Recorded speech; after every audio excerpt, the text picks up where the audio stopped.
So I want to make sure people understand there are a whole bunch of people that make up the Fed. These are individuals who collectively make policy decisions that affect all of us. And these people right now are at a place where they are deciding, the Federal Reserve governors, they're deciding that they need to slow down the economy because white workers are nearing full employment. So what does it mean to slow down the economy? And what are the tools that the Fed has to do that? And then what are the implications for Black workers, would you say? Yeah. So the problem they've identified is that prices are rising Mhm. faster than what they would consider to be stable rates. The Fed typically targets price inflation rate of about 2% a year. So, if you Mhm. pay a dollar for, or what's say $4 for a gallon of milk, if the price is rising more than sort of 2% above that every year, they would say that's a concern Mhm. for them. And so I think everybody knows, in the last year, prices rose over, I think, 7%. And so naturally, I don't know about naturally, but it's predictable, right, Mhm. that both politicians in Congress and the folks on the Fed have been raising the concerns about inflation. Now, why prices are rising matters a lot, Okay, say obviously. more about that because I've been hearing a lot of discussion about the various reasons why prices are rising. And what is becoming increasingly clear, and we're getting lots of research and frankly, statements to shareholders from big companies, is that corporations in industries where they have a lot of power, what people would call monopoly power, where you only have 3 or 4 big companies in an entire industry. So think meat packing or chicken processing or pharmaceuticals, that these companies, I'm trying this out on you, so tell me, push back if I'm wrong about this, but that these companies are unilaterally just raising prices, not because their bottom lines are hurting, because there seems to be, as you started the conversation, there seems to be plenty of demand. It's not like there's something going on. We might walk around, is it a supply chain problem? But it seems to me, and what I'm hearing is that companies are just unilaterally raising prices to pad their profits, not because there's a real crisis in terms of demand or cost of producing goods and services. So what's your take on that stream of arguments? Well, that's absolutely a big part of the problem. And, a number of organizations like Groundwork Collaborative have been documenting, how corporations have been using their power in the marketplace, leveraging their power to raise prices because they can, just because they can. There's no Mhm. other competitive force that's going to force the company to price at it on a more competitive level.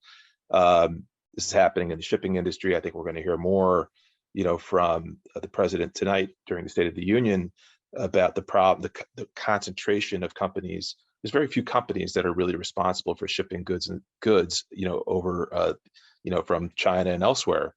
And so, because they command so much power, they can Mhm. charge companies what they want to ship goods. And that price for shipping goods ends up getting baked into the cost of all kinds of retail goods that we get from overseas, particularly electronics. Uh, so that's part of the problem is Mhm. corporate concentration that has gotten so bad that companies can, in this moment, charge what they want, Mhm. for goods. Mhm. The other part of the problem is what I think people have heard the phrase supply chain Mhm. a lot over the last couple of years.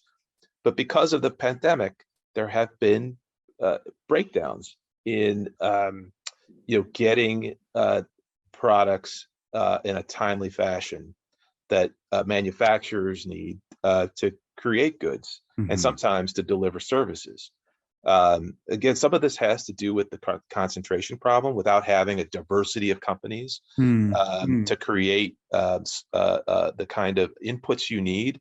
Like take cars, for example, right? I mean, Mhm. you need tires, you need gear. I'm not a, I mean, I know electronics, nothing like about.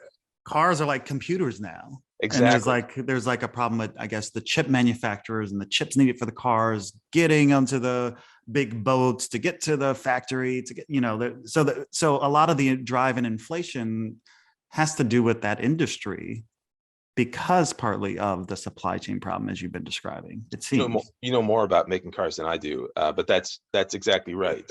Um, Lots of inputs coming from all over the world Right. have to get to a manufacturer in Detroit or Right. outside of Chicago, and they're not getting there. Again, because of, in part, the pandemic, in part because we Mhm. just don't have a diversity of suppliers. So that's also then fueling inflation. Mhm. What has less to do with inflation is workers, ordinary people, spending a lot more money.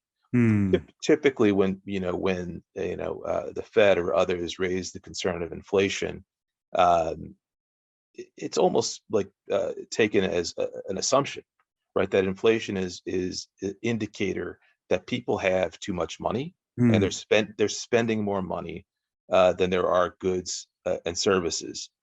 And so the reaction to that is, let's actually make it more expensive, or let's actually take money out of the economy. I And so see. the way the Fed does that is they actually increase the cost of money.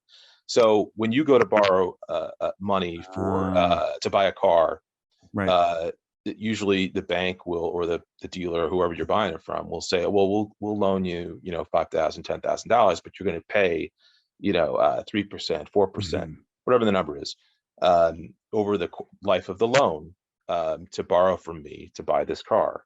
Mhm. Now, you might say, okay, well, that's a reasonable rate. I'll borrow the money and buy the car. You spent the money.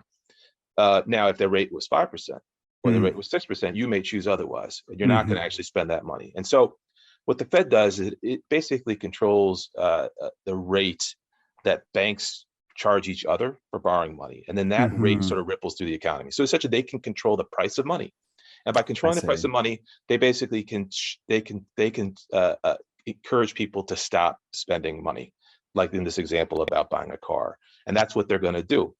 The problem here is that the source of inflation isn't actually um, that people have too much money or they're spending too much money.